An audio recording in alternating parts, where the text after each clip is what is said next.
नमस्कार, आप देख रहे हैं हिमाचल 24/7 और मैं हूं आपके साथ शालिनी राणा। अगर आप हमारे साथ अभी फेसबुक पेज पर जुड़े हैं तो हमें लाइक फॉलो करना ना भूलें और अगर यूट्यूब पर आपने हमें सब्सक्राइब नहीं किया है तो ऐसी जानकारी के लिए सब्सक्राइब करें और देखते रहें हिमाचल 24/7। तो चलिए अब आगे बढ़ते हैं महत्वपूर्ण जानकारी की तरफ। शिमला जिला में सरकारी योजनाओं को लेकर जिला स्तरीय बैंकर समिति की बैठक आज शिमला में आयोजित की गई, जिसमें उपायुक्त शिमला अनुपम कश्यप ने बैंकों और विभिन्न विभागों से सरकारी योजनाओं का लाभ अधिक से अधिक लोगों तक पहुंचाने के लिए निर्देश दिए। शिमला जिला के दूरदराज क्षेत्र डोडरा कवार में पर्यटन और अन्य गतिविधियों के उत्थान के लिए प्रयास तेज किए जाएंगे, जिसके लिए बैंकर्स और विभिन्न विभागों के साथ जल्द ही डोडरा कवार में कैंप आयोजित किया जाएगा। इस अवसर पर अनुपम कश्यप ने बताया कि शिमला जिला में लोगों को अधिक से अधिक सरकारी योजनाओं से जोड़ने और इन योजनाओं का लाभ दिलाने के लिए त्रैमासिक बैठक की जाती है,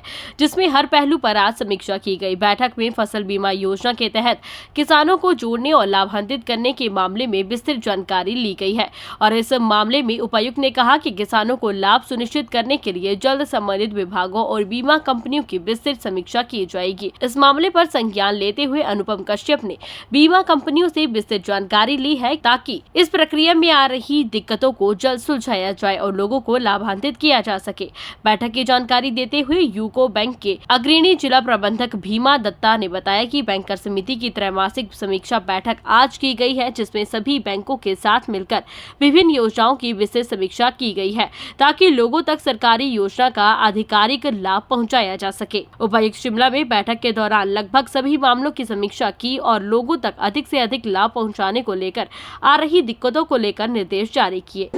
देखिए, ये समीक्षा सभी बैंकों की रहती हैं और इसमें ये देखा जाता है कि ज़िला शिमला में हमारा जो बैंकिंग का वर्किंग है डिफरेंट स्कीमों को लेकर के, भारत सरकार की और राज्य सरकार की स्कीमें हैं, उस तरह में बैंक्स के माध्यम से उस स्कीमों को अमली जामा बनाने के लिए क्या क्या किया जा रहा है। तो काफ़ी डिटेल डिस्कशन हुआ, इसमें सारी ब्लॉक्स को रिव्यू किया गया, जितने भी हमारे ब्लॉक्स हैं वहाँ पर कौन कौन सी स्कीम्स चल रही हैं और उसका लोगों को कैसे बेनिफिट मिल रहा है। तो इस अवसर पर सभी से रिक्वेस्ट की गई कि सब जो है बढ़ चढ़ कर के आगे पब्लिक के साथ मिल कर के डिफरेंट कैंप्स लगा कर के लोगों को ये सब स्कीमों के बारे में जानकारी अपने माध्यम से भी दे और हमारे जितने भी डिफरेंट डिपार्टमेंट्स हैं वो भी ये कार्यक्रम में जगह जगह में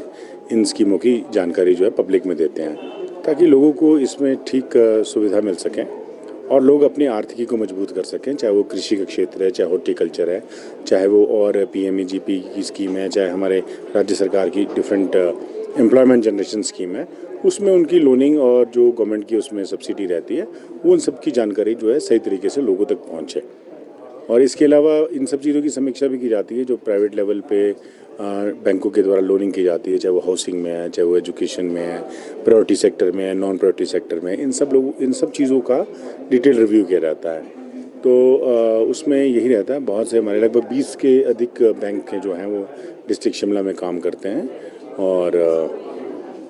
उनके साथ समन्वय बनाकर पूरे ज़िला के अंदर सभी जगह में अच्छे तरीके से काम हो सके, इसके बारे में विस्तृत रूप से विचार विमर्श किया गया। सर, दूरदराज क्षेत्र डोडा कवार को लेकर आपने पिछली बार भी कई सारी बातें कही थी, काफ़ी जो है वहाँ के टूरिज्म को लेकर भी आप बात कर रहे थे, क्या बैंकर्स के साथ में कुछ? आज इस विषय पे हमारी काफ़ी डिटेल डिस्कशन दोबारा हुई है, तो और हम इसी महीने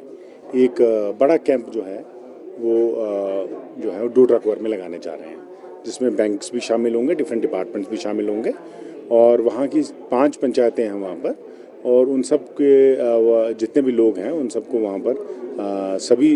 हमारी जो सरकार है उसकी जितनी स्कीम है उसकी जानकारी और बाकी जो भी उनके इम्पोर्टेंट इश्यूज होंगे उनको सॉल्व करने के मौके पर कोशिश करें। बहुत देखिए, सभी चीज़ों में बैंकिंग तो बैकबोन है। देखिए, आपको पता है फाइनेंसिंग इंस्टीट्यूट्स है, तो बैंकिंग जो है उसके माध्यम से हम लोगों की आर्थिकी मजबूत होती है और लोगों को एक फैसिलिटेशन मिलती है। डिफरेंट जो स्कीम्स होती हैं उसको आगे ले जाने में बैंकों की बहुत महत्वपूर्ण भूमिका जो रहती है। इसके अलावा ट्रेनिंग में बड़ा फोकस रहता है हमारे बैंक्स के डिफरेंट अपने जो हमारे ट्रेनिंग इंस्टीट्यूट है जहाँ पर लोगों को सेल्फ एम्प्लॉयमेंट के लिए ट्रेनिंग दी जाती है और उस ट्रेनिंग को लेने के बाद वो आत्मनिर्भर बन सके और अपने पैरों पर खड़े हो सके और अपनी आर्थिकी को मजबूत कर सकें ताकि अपने साथ साथ जो है उससे पूरे राज्य को भी जो है एक आर्थिक मजबूती मिलती है। सर, किसानों को लेकर देखिए वो बहुत सारे ऐसे इश्यूज आते हैं, बहुत सारी ऐसी स्कीम है जो इंश्योरेंस की भी स्कीम्स होती हैं, उसमें पर बीघा के हिसाब से जो है प्रीमियम किसानों को जमा दे कराना होता है और उसके बाद उसमें जब उसमें कोई नुकसान होता है तो उसके बेसिस पे जो है वो उसमें उनको राहत वगैरह जो है अकॉर्डिंगली कंपनसेशन दिया जाता है। तो इसके बारे में क्योंकि इसमें डिपार्टमेंट्स भी बहुत इन्वॉल्व हैं तो इसके लिए हम एक अलग से समीक्षा कर रहे हैं जिसमें इन सारी कंपनीज और जो हमारे हॉर्टिकल्चर और एग्रीकल्चर डिपार्टमेंट है इनके साथ विस्तृत चर्चा की जाएगी। नमस्कार, मैं Bhima Datta, lead district manager Shimla district. Ma'am आज समीक्षा हुई है बैंकर समिति की, क्या निर्देश मिले हैं, किस तरीके का जो है परफॉर्मेंस नजर आई बैंक में? आज हमारी ये फर्स्ट क्वार्टर की मीटिंग थी 2024-25 की। हमारी जो ओवरऑल परफॉर्मेंस है वो 24% है, जो कि सेटिस्फैक्ट्री मानी जाती है। फर्स्ट क्वार्टर है, हमारा हर चीज़ में हमने ग्रोथ दर्शाई है, चाहे वो हमारा एग्रीकल्चर सेक्टर है, चाहे एमएसएमई है, प्राइवेटी सेक्टर है, एजुकेशन है, वीकर सेक्शन को लोन है, सभी में हमारा जो है ग्रोथ हुई है इस क्वार्टर में। और जो हमें दिशा निर्देश दिए गए हैं वो डीसी सर ने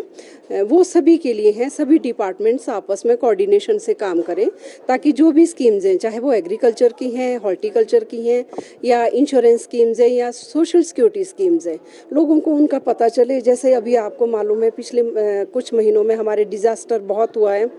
पूरे के पूरे गाँव बह गए हैं। तो सर का ये कहना था कि उन गाँव के लोगों को क्या उनको वो इंश्योरेंस में कवर थे, अगर वो कवर थे तो हमें पटवारी और जो उस एरिया के पंचायत सेक्रेटरी हैं वो रिपोर्ट देंगे,